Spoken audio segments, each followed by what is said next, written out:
Welcome to the 14th century. We are in France, although it don't sound like it obviously, and we are checking out a recipe in a French household book, and I'll probably pronounce this wrong, Le Ménagier de Paris, and this is 1393. This was written, this recipe, and it's for waffles, which may seem a bit odd. Don't know why, but anyway. Now this book contains a lot of waffle recipes apparently. Okay, I haven't read the book. Someone told me this one. Well, I looked it up actually on the internet, but the internet don't exist for 1393. This is waffles with wine and cheese. So what you're going to need are 3 eggs, which we're going to crack into that bowl in a bit and beat. You're going to want a cup of wine. Now it doesn't say whether it's red, it don't say whether it's white, it just says wine. Alright, so there you go, there's a cup of red wine. You want a cup of flour, which is what the eggs are sitting in at the minute, and a cup of grated cheese. Now I'm using, because I actually, my mistake, the wife's mistake, we end up with a load of Parmesan. So I had an old bit, so I've grated that up. So you've got a cup's worth of that. That's all you're going to need. Then you're going to need some soft butter to, grease your waffle irons. Now if you're doing it traditionally, of course you have the old waffle iron that you heat over the fire. We nipped in the TARDIS and brought back and also actually brought back a power station as well, because we've got an electric waffle maker here.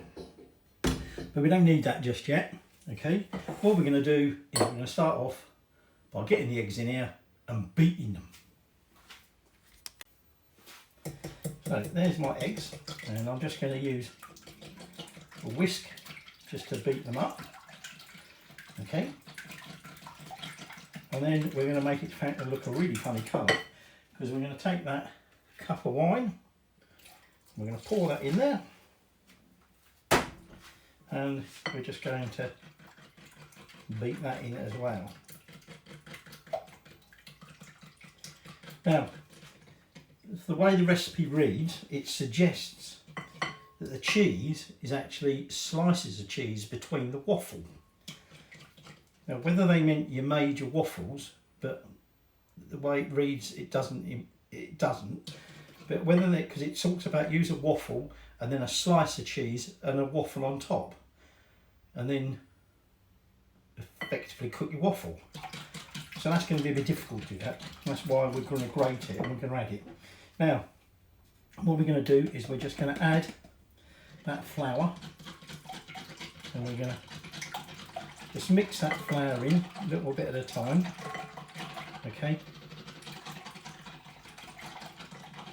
And so I'm just going to get all that flour mixed in.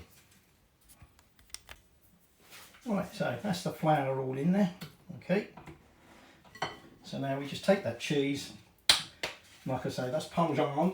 Now, it does suggest that you add some salt, but given that I'm using Parmesan, which I think is a little bit salty anyway, we're going to skip on the salt. Okay, you can always add salt afterwards if you don't like it, can you? If you haven't got enough salt for you. So, there is our batter. Okay, it's quite a runny batter. Okay, now the next job obviously is to prepare the waffle irons.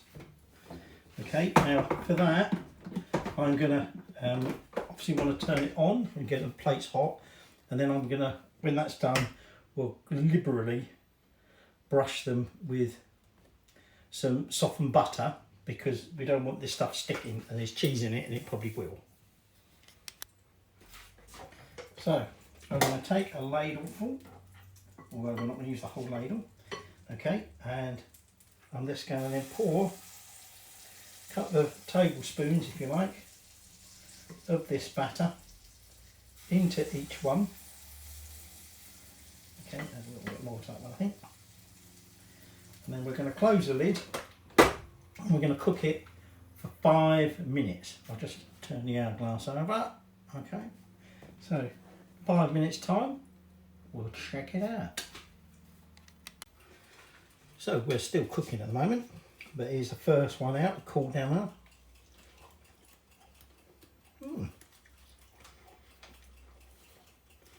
A little bit doughy, this one. The others I've cooked for a little bit longer. Now you get the definite tang of that cheese, Parmesan. You sort of get the flavour, a little bit of the wine, a little bit of a winey tang to it, but definitely very cheesy. But I'm just going to say, it's not like having cheese on toast, but then again, it is, in a way. Them flavours, once you put them in there, start chewing it up, it's very much like having Welsh rarebit or cheese on toast, albeit different. So there you have your 14th century cheese and wine waffles. Might have to enjoy that with the rest of the wine later.